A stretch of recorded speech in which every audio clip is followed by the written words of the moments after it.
A warm welcome to our viewers here in Nigeria and around the world. I'm Anne Nwawadu in Lagos. We're learning this hour that at least 3,000 people have been killed in the Gaza Strip since the Israeli retaliatory attacks of October the 7th following Hamas's surprise attacks on Saturday last week. Well, authorities there are saying that 12,500 people have been injured as well, while 61 Palestinians have been killed in separate West Bank, with over 1,250 people injured. The Ministry of Health there says that hospitals have collapsed because of power cuts and scarcity of fuel. The situation in Khan Yunis is said to be critical. Water supplies are dwindling, doctors rationing every patient to 300 ml of drinking water every day, and people are queuing in the streets begging for food and bread, even water. Remember, Israel blocked supplies of food, water, fuel and electricity since the Hamas attack on October the 7th. While we're also learning that U.S. Defense Secretary Lloyd Austin said earlier today that 2,000 military personnel have been put on prepare to deploy for the Middle East. But that is if the situation escalates at a point that is deemed necessary. But the White House does not intend to put the U.S. combat forces on the ground. On the Israeli side, the health ministry says that 344 people are still in hospital following last week's attacks. It says there were 82 people whose conditions were severe, 194 who were moderate, and 68 who were mild. 4,229 people have been admitted to hospitals altogether since these attacks began. And more on the deaths in the Israel-Hamas war. More than 100 Palestinians have said to have been killed in Israeli airstrikes in the southern Gaza region, as the Israeli military continues to target the area despite ordering civilians to shelter there. Most of the dead reportedly fled their homes in the north ahead of what is expected to be a major ground offensive against the militant group Hamas. While the military said it struck a series of Hamas targets in the south, there is also mounting concern about humanitarian conditions in Gaza. The U.S. says that it had agreed to develop a plan with Israel that will enable aid to reach civilians in the Hamas-governed territory, as UN aid agencies warned the hospital's fuel supplies were unlikely to last more than 24 hours, water was extremely limited, and shops only had a few days of food left. There have been hopes of opening Egypt's Rafah crossing to lead lorries of urgent need aid and in Palestinians with foreign passports out. But an Israeli strike reportedly damaged a building at the crossing on Monday. Here, let's look at what the skyline in Gaza looked like today. Explosions and thick clouds of smoke were seen. Israel prepares to escalate its offensive against Hamas militants, which has set off a humanitarian crisis in Gaza. It has also raised fears of a border conflict with Iran.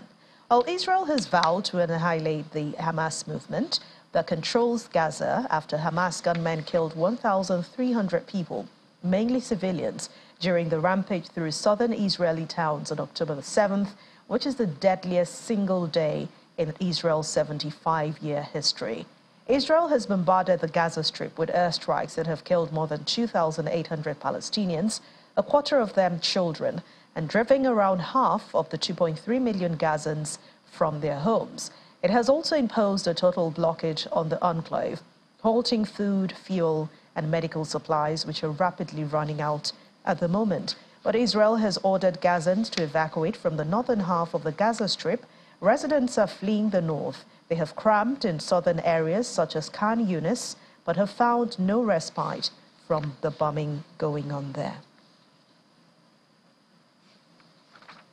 And also happening today, looking over the reality of the situations, residents of Gaza removed debris off from a destroyed residential building. They're searching for family members still stuck beneath the rubble.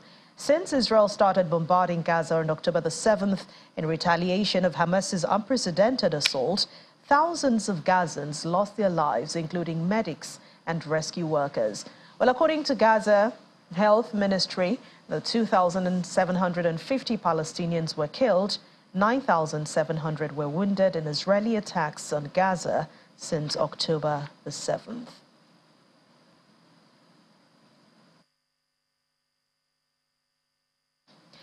And he will be the first president visiting Israel when he makes a trip tomorrow. Well, we're talking about President Joe Biden of the United States, whose visit is expected to reaffirm solidarity with Israel as it prepares for a ground offensive against Hamas militants in Gaza. The Secretary of State, Antony Blinken, made this announcement today from Tel Aviv.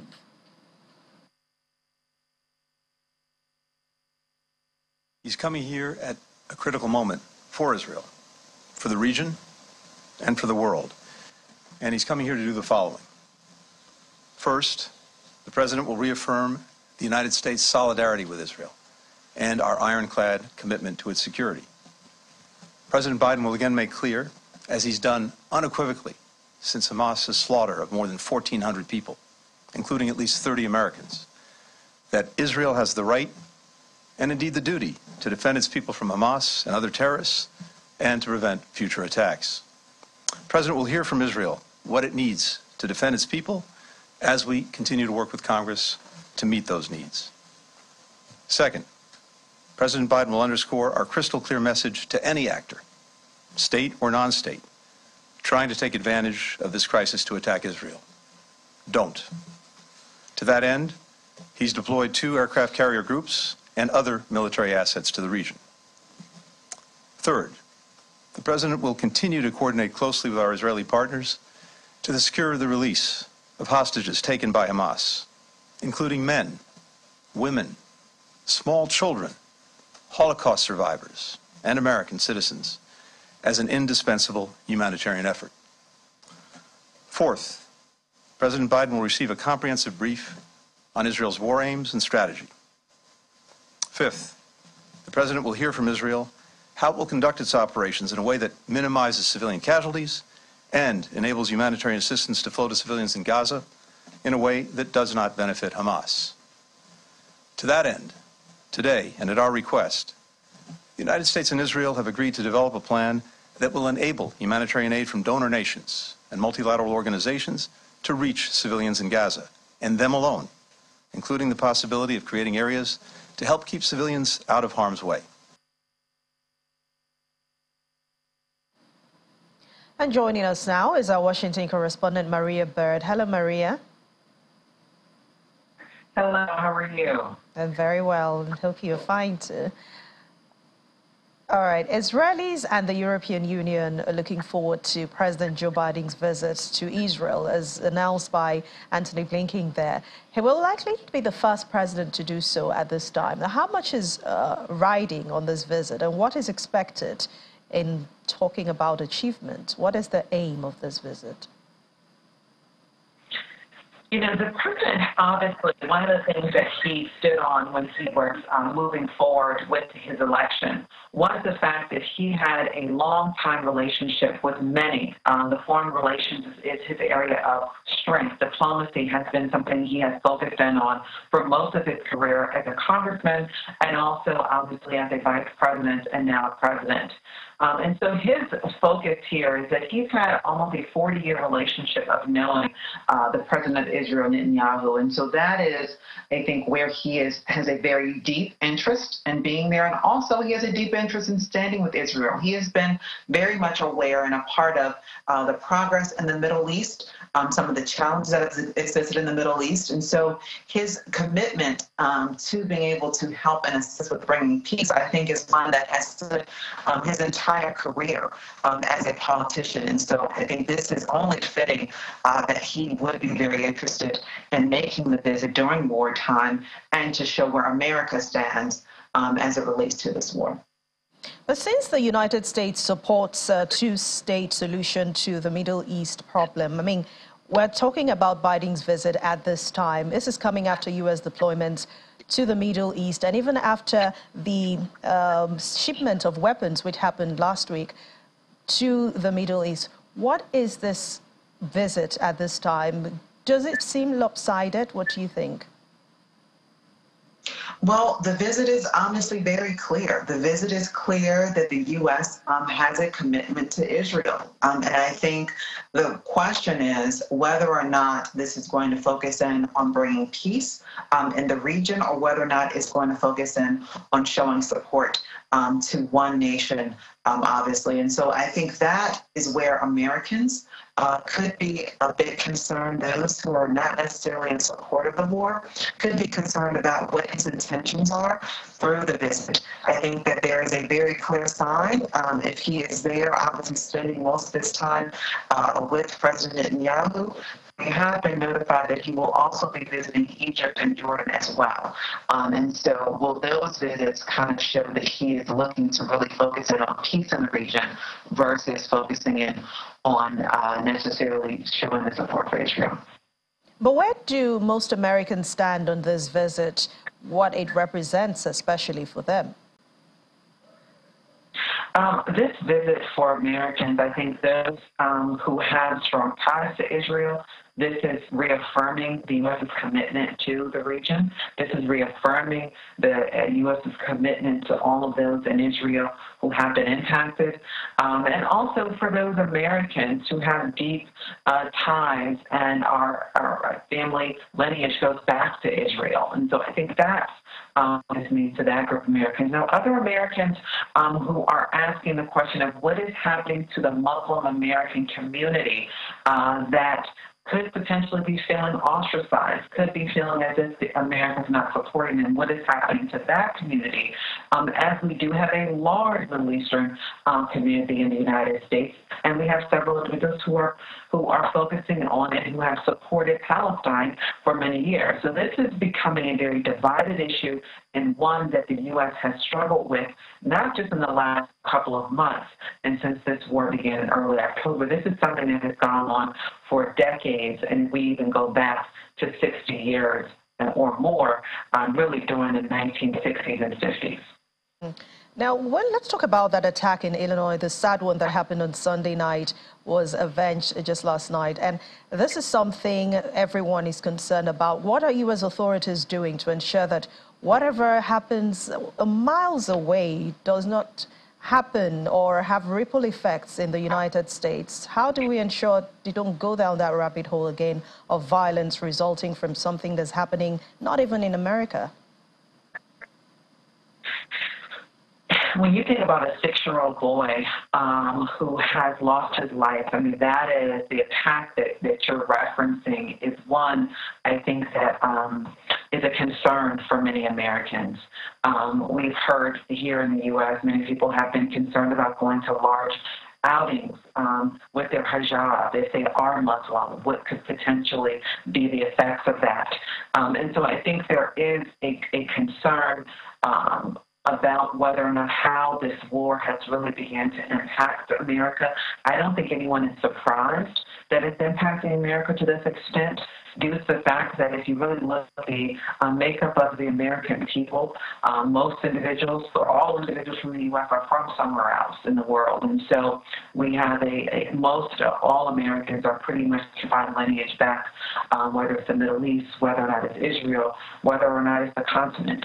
So many Americans this is going to be an issue that is very divided, and one that we'll continue to see probably some trauma out of this. And so focusing on peace, I think, is why you saw very early on the mayor of New York really did put some security measures. But the question is, are all people being secured, or only those communities that are around synagogues, and really the Jewish community being the ones that are protected? And that's really where Americans are pushing those who believe that there needs to be a greater focus on the board peace, and focusing in on the number of lives that have even been lost at the Gaza, and not just the lives that have been lost in Israel. But Maria, I mean, I recall yesterday we had spoken about protection for other religious groups, of course, apart from the Jews in the United States. Is that still a priority for the U.S. government? U.S. government obviously is going to continue to protect any and every one. The question, and I think now, as you've mentioned, the young boy that has been under attack, the 6-year-old boy, this does bring light to the need to put some additional measures around securing the Muslim community. As we know, there's mosques and things of that nature that potentially could use additional security. I have not yet been made aware of any mosques specifically that the U.S. government or that the police departments in local regions have put a focus effort to providing security around, but I do believe, I'm sure, that the government is watching to see and to ensure safety and security for all individuals. But whether or not they've done a specific focus point, I've not yet received notification of that. All right. Thank you very much, Maria Bird, our Washington correspondent. Thanks a lot for your contribution on the World's Day. Meanwhile, the former U.S. President Donald Trump has promised that if elected president again, he will bar immigrants who support Hamas from entering the United States and send officers to pro-Hamas protests to arrest and deport immigrants who publicly support the Palestinian militant group. On a campaign stop in Iowa, Mr. Trump was responding to the Hamas killing of at least 1,300 Israelis that triggered a war in which Palestinian health officials say Israel has killed more than 2,800 Palestinians in Gaza. Mr. Trump, president from 2017 to 2021, said that if he is elected to a second White House term, he will ban entry to the United States of anybody who does not believe in Israel's rights to exist and revoke the visas of foreign students who are anti-Semitic. He also vowed to step up travel bans from what he calls terror-plagued countries. During his administration, many of Trump's immigration policies were challenged in court, and his newest pledges will also face challenges, while a ban he imposed on immigrants from some Muslim-majority nations was struck down in lower courts, but ultimately upheld by the U.S. Supreme Court. Mr. Biden ended that ban when he took office. Wildly successful Trump travel. When I'm back in the Oval Office, we will cut off every penny of money that we send to the Palestinians and the terrorists on day one. We will fully support Israel in defeating, dismantling, and permanently destroying the terrorist group known as Hamas. But most importantly, we will keep the radical Islamic terrorists the hell out of our country, like I did for 4 years. Like I did for 4 years, I kept them out, right? The atrocities in Israel are a horrific reminder that immigration security is truly national security. It really is. It's national security. We have people coming into our country now that are the same people in many cases as did what they did 2 weeks ago in Israel. The purpose of U.S. immigration law is not to protect the world, it's to protect the United States of America. We have to protect our own country. But as I've already said many, many times before, I will immediately reinstate and expand the wildly successful Trump travel ban on entry from terror-plagued countries, territories, and places. They ended it. If you're coming from somewhere full of people who want to kill Americans, we will not let you in. We worked very hard on that. We had the greatest border, most secure, safest border in the history of our country. Next, we'll implement strong ideological screening of all immigrants to the United States. No longer will we allow dangerous lunatics, haters, bigots, and maniacs to get residency in our country. We're not going to let them stay here. We're not going to let them. We're going to have the largest deportation effort in history.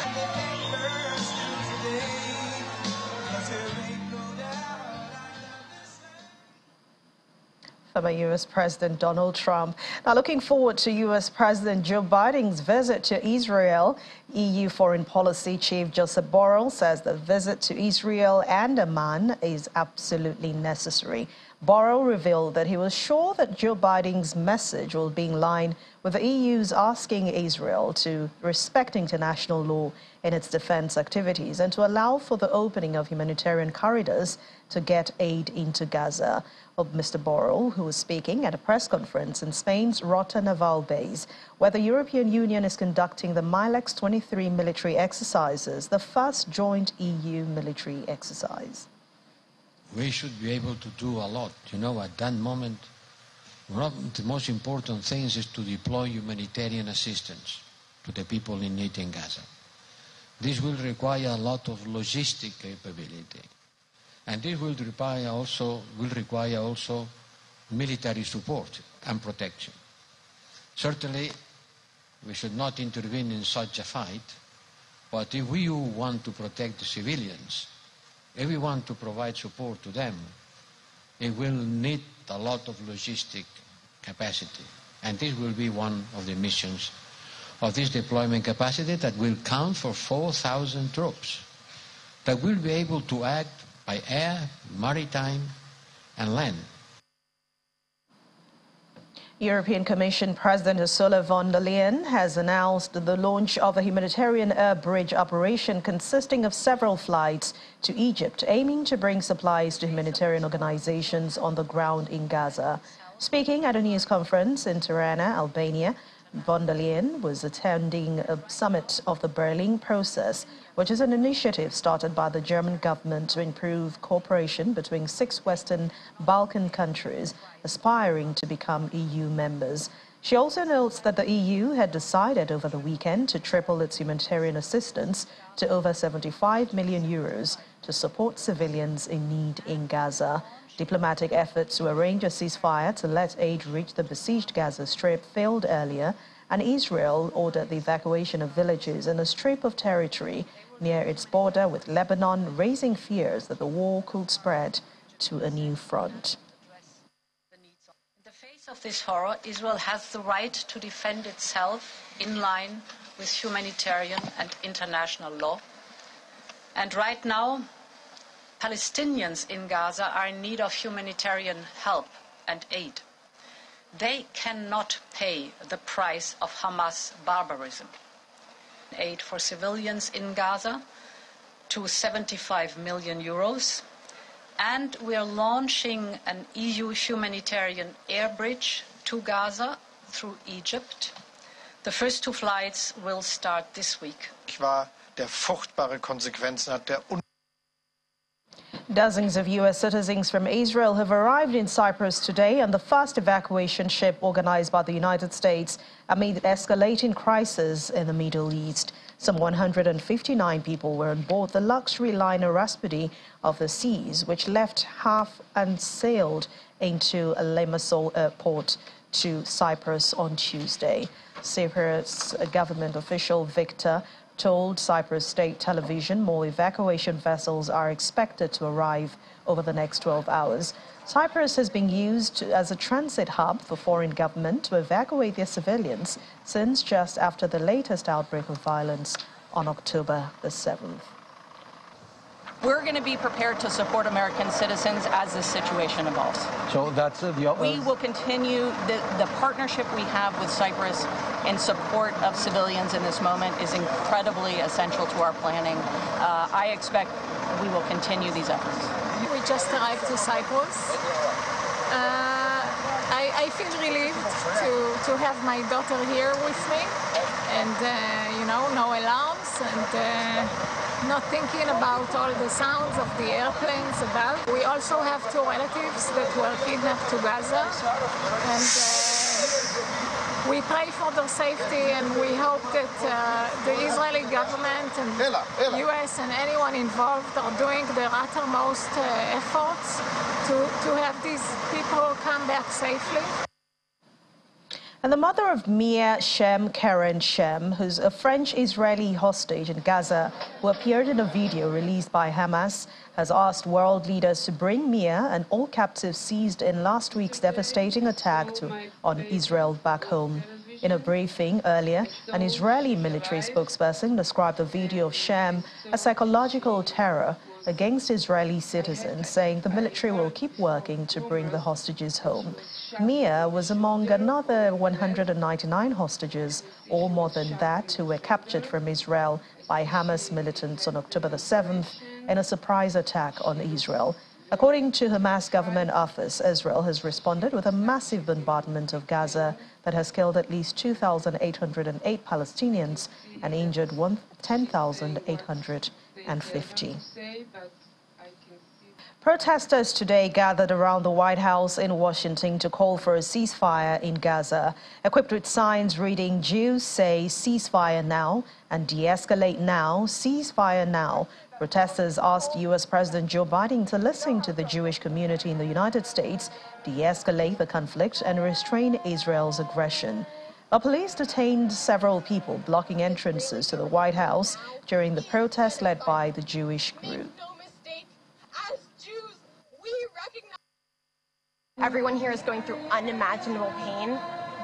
And through that grief, we are determined to stop this genocide because we know the warning signs. And so we are blocking every entrance to the White House, or as many as we can stay there for, because President Biden has not been listening to the voices of American Jews and Palestinians and allies who are saying we cannot try the same thing that has not worked for decades here. In other stories, more protests are still ongoing at this time. A rally by the people in South Korea praying in the show of support for Israel following the deadly attacks. About 200 people, including some Israeli residents living in Seoul, were seen waving flags, chanting slogans, supporting Israel and condemning Hamas.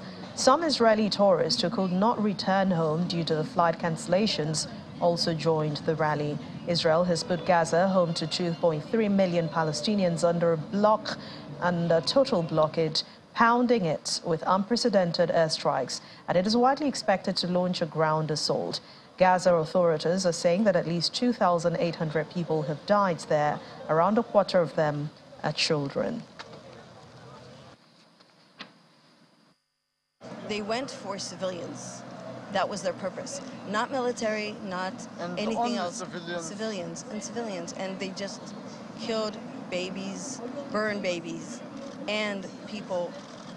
Like, in order to make people run away from their home, they burned the house in order to kill them. That's something that we, as Jews, as human beings, cannot understand. This is not something you can understand, no matter where you come from. These are acts that are not a part of humanity. Barbaric acts that needs to be condemned and stand against by any nation in the world, not just Israeli, but any decent human being that share moral values. And so I'm asking from here, and this rally is asking the Korean people to stand next to Israelis. Well, to some silver lining in this dark situation, Egyptian aid trucks have moved closer to crossing Gaza to not controlled by Israel, but with no agreement in place to deliver relief. But they are there already. And Yunus, which is Gaza's interior ministry, says at least 49 people were killed in overnight Israeli bombardment of Rafah, where the crossing is located. It is nearby the town of Khan. But some people with dual citizenship who have gathered in recent days awaiting the opening of the Rafah crossing began approaching the border on Tuesday. Many say that they were staying away due to the airstrikes. After 9 hours of negotiations, U.S. Secretary of State Antony Blinken said that early on Tuesday he had agreed with Israel to develop a plan to get aid into Gaza.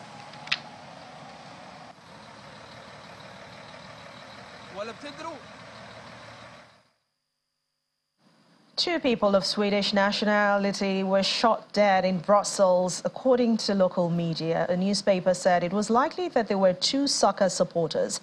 Belgium is hosting Sweden in the Euro 2024 qualifying match on Monday evening. A police spokesperson confirmed that two people have been killed in a shooting incident near the center of the Belgian capital, but declined to give further details.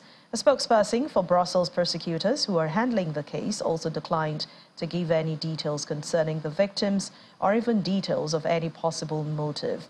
Video footage posted on the Het Last-Day newspaper website showed a man in an orange jacket on a scooter at the street intersection with a rifle, first firing 2 shots and then 3 more, then running into a building, firing 2 more shots, leaving, taking a few steps back again, and then shooting 1 more time. One Belgian newspaper said a witness said the shooter shouted Allahu Akbar before the shots were fired.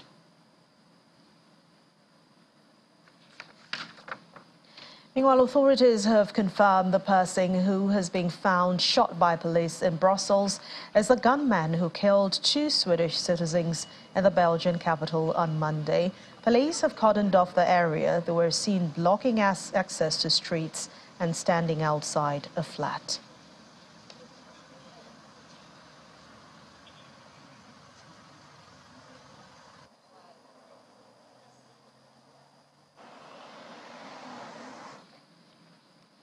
For Belgian officials, they say the gunman suspected of killing the two Swedish citizens at the soccer match was of Tunisian origin. The 45-year-old suspect, who sought asylum in Belgium in November 2019, was later killed, according to media reports. Belgium was hosting Sweden in a Euro 2024 qualifying match on Monday, October the 16th in the evening, and the match was abandoned at halftime after this incident. The country has raised the security alert status of its capital city to the highest level, with increased police presence, especially for Swedish people and their institutions, warning the public to be extra vigilant and avoid unnecessary travel.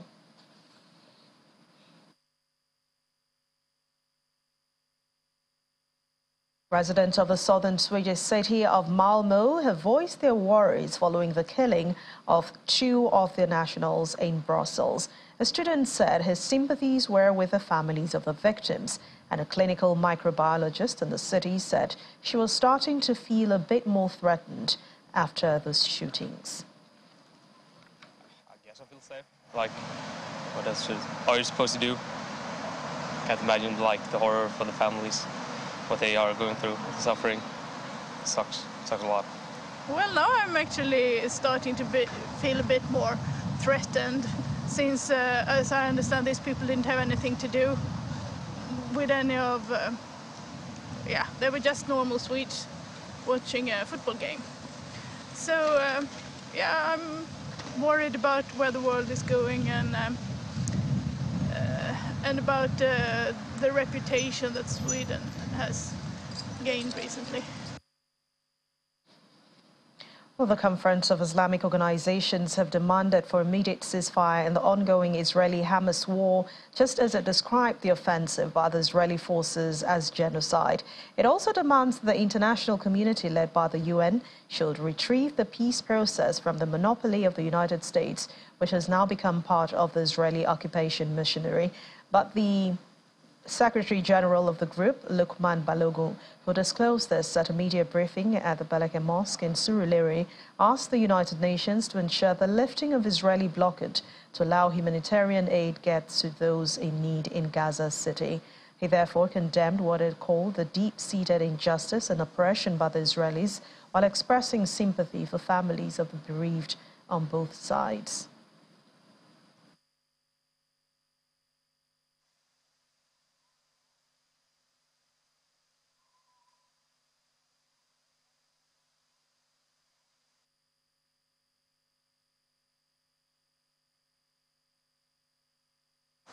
The United Nations must find an alternative way of conducting a true peace process which takes into consideration the aspiration for a sovereign Palestinian state. And for now, peace must be enforced. Peace must be enforced, and this escalation must be stopped by all provisions within the powers of the United Nations. The international community, led by the United Nations, must retrieve the peace process from the monopoly of the United States, which has become part of the Israeli occupation machinery. We appreciate the Nigerian government for calling on both sides to de-escalate and embrace peace and dialogue.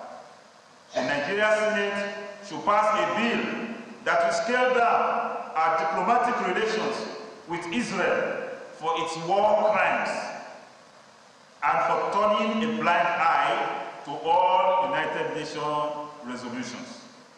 We call on the Arab nations, the Muslim world, as well as governments and leaders with conscience to exert pressure that will change the apartheid character of the Zionist Israel and make it conform to international laws and norms. We also call on all men and women of conscience to the role they have to play at the critical junction, at this critical junction, by boycotting made from Israel or made in Israel products, and of course, products made by entities funding Israeli occupation of Palestinian lands. Let's head now to join Barrister Tajuddin Balogun, who's a legal advisor for Muslim Awareness International's, one of the organizations that forms Conference for Islamic Organizations. Thank you very much for joining us, Barrister Balogun, on the program. Yes, thank you for having me. Now, why is there a need to speak up on the issue of Israel-Hamas war? Why is that happening now with your organization? Yes, this is not the first time our organization has been speaking up or has been speaking on the Israeli-Palestinian issue. If you are aware, we have been at the forefront of asking that Israel and the other international organizations, other countries respect the right of the Palestinians to live. First of all, we have several organizations that have been at the forefront of calling the international community, the United Nations Security Council, United States, the United Kingdom, and other countries to respect the rights of Palestinians to live as humans. So this is not the first time that we have been speaking. If you recall, on the 27th of September, we had what we called Aqsa Day. It is a day to remember or to champion the rights of the Palestinians. We did this. We had this program all across the federation. So we have been at the forefront of calling for the international community to respect the rights of Palestinians. But it's just that this is just a coincidence that the time we are having our press conference was when this issue had gotten overboard. So that is why we are speaking up now. But we have been at the forefront of asking for the rights of the Palestinians to be respected. So when this happened, this war started by Hamas on October the 7th, what was the reaction of your organization when Hamas hit Israel? Yes, our reaction is that it's because this issue, our reaction first was to express our sympathy with all the people that love the families that lost their loved ones in the attack, or those who are wounded. But if you go back to history, this issue has been happening since 1948, when United Kingdom or Britain unilaterally brought in Israel into Palestinian land, and since then, Palestinians have been driven away from their homes. Every day, you hear stories of Palestinians being killed in East Jerusalem, in West Bank, in Gaza, at Rafah, or what have you. This thing has been going on for the past 75 years. And history, it's repealed with a lot of record is there. A lot of organizations, Amnesty International, journalists, Reporters Without Borders, United Nations Security Councils, and other organizations we had a lot of reports that a lot over Israeli aggression against Palestine, over Israeli apartheid system against Palestine. But see, because this is the first time that Hamas will be coming out to attack Israel without with those number of casualties. I think we have about 162 Israeli soldiers that were killed. Some civilians were injured, and some people were taken captives. So this is why the noise has been so much, as if Palestine, as if Gaza, as if Hamas has killed the whole world. That this thing has been going on. Oh well, Barrister Tajuddin, whether one life or 2 lives or 100 lives, once one life is lost, it is still something to be talked about. So it doesn't mean, all right, I just wanted to say that. But some people have made this out to be a religious war, but this is really about the possibility of 2 nations existing side by side. And how can that happen when tensions are already heated on both sides? Yes.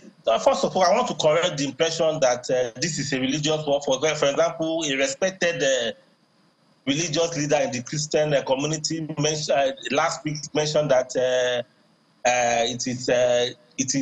God will give victory to Israel over the Palestinians, over their enemies. But I want to correct that notion. It is not a religious war.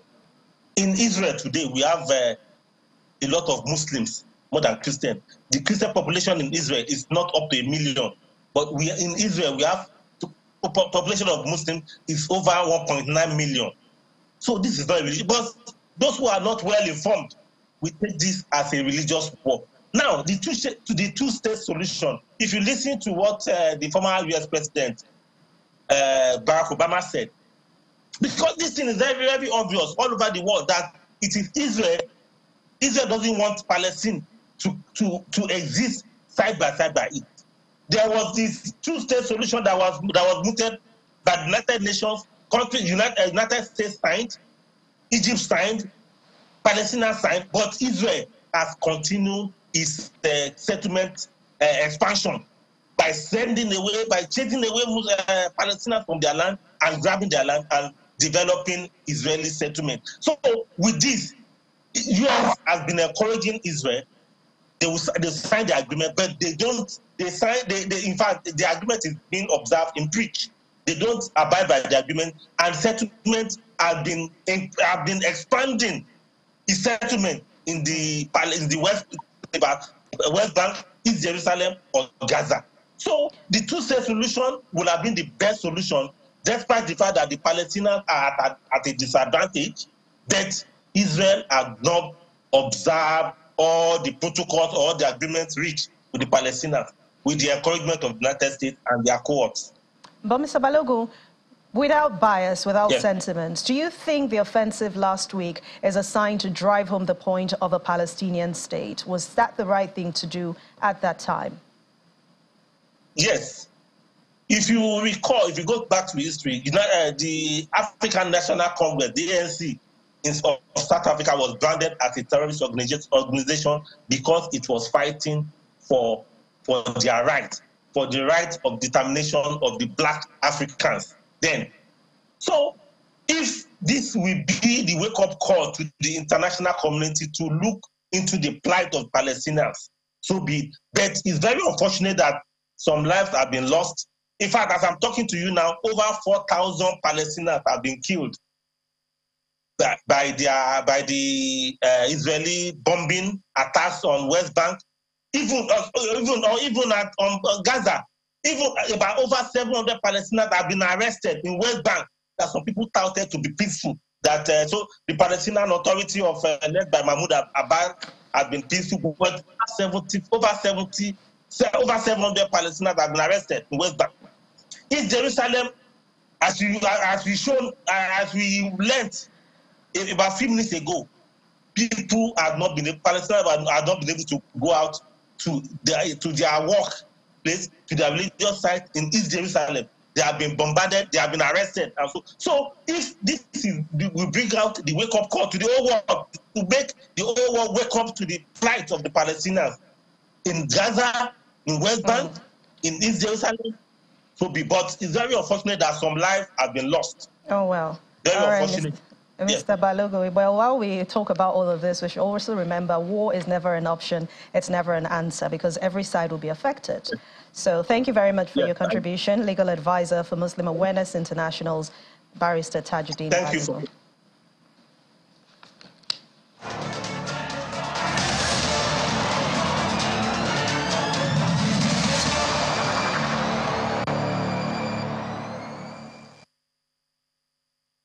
The U.S. Special Representative for North Korea, Sung Kim, has called relations between North Korea and Russia very worrying after the White House said last week that Pyongyang recently provided Russia with a shipment of weapons. Speaking to reporters after a meeting with South Korean and Japanese counterparts in Jakarta, Kim said that Washington will continue to strengthen efforts to protect its allies. The Kremlin says the Western allegations that North Korea was supplying weapons to Russia were not based on evidence. Russian President Vladimir Putin has welcomed China, where he will be attending the summit of China's Belt and Road Initiative. It is the Kremlin chief's first official trip outside of the former Soviet Union this year after visiting Kyrgyzstan, which is a former Soviet earlier this month. The ICC, which accused Mr. Putin of illegally deporting children from Ukraine, obliges the court's 123 member states to arrest Mr. Putin and transfer him to The Hague for trial if he sets foot on their territory. Neither Kyrgyzstan nor China are members of the ICC, which is established to prosecute war crimes. Mr. Xi last saw his dear friend in Moscow just days after the warrant was issued. Another time, Mr. Xi invited Mr. Putin to attend the Third Belt and Road Forum in Beijing, an international cooperation forum championed by the Chinese leader. As the forum's chief guest, Mr. Putin will speak after Mr. Xi on Wednesday. He will also meet with the Chinese president for bilateral talks later that day. The forum centers on the Belt and Road Initiative, which is a grand plan launched by Mr. Xi a decade ago. It hopes to bring and build global infrastructure, energy networks, connecting Asia with Africa and Europe through overland and maritime routes.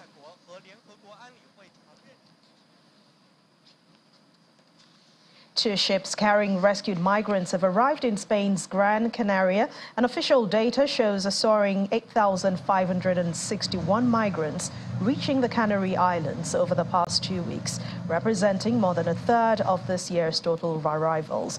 The ships carried 111 migrants in total arrived in the port, where they met by Red Cross workers. They were reportedly all in good health. Data coming from Spain's Interior Ministry shows that between January the 1st and October the 15th this year, the islands of the Atlantic received 23,537 migrants. It's an 80% increase from the same period last year. The archipelago's 7 islands have become the main destination for migrants from Senegal and other African countries trying to reach Spain. Others seek to cross the Mediterranean to the Spanish mainland.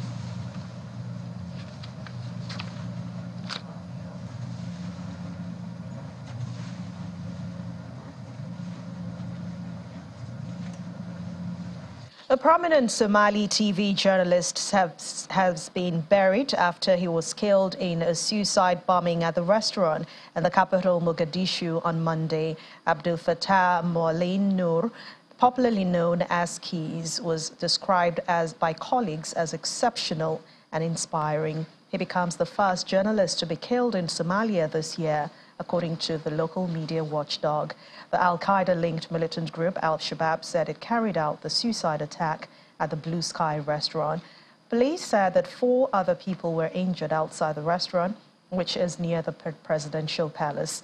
The National Union of Somali Journalists said that it was deeply shaken by the senseless and brutal killing of Noor, the director of privately owned Somali cable television.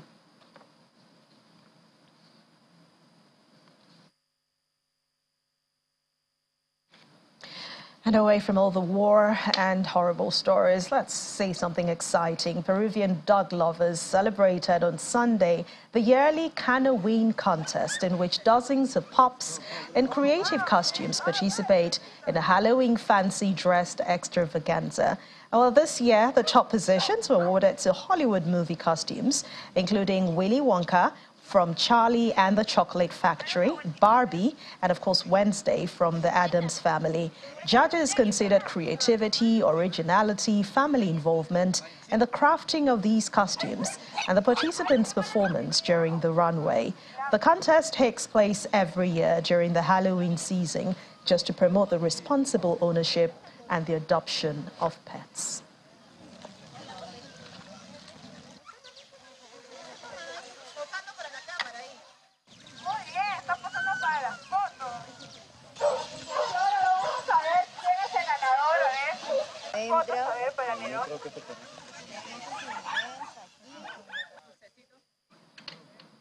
You're very cute dogs. And that's it on The World Today. Thank you so much for watching. I'm Anne Nwawadu.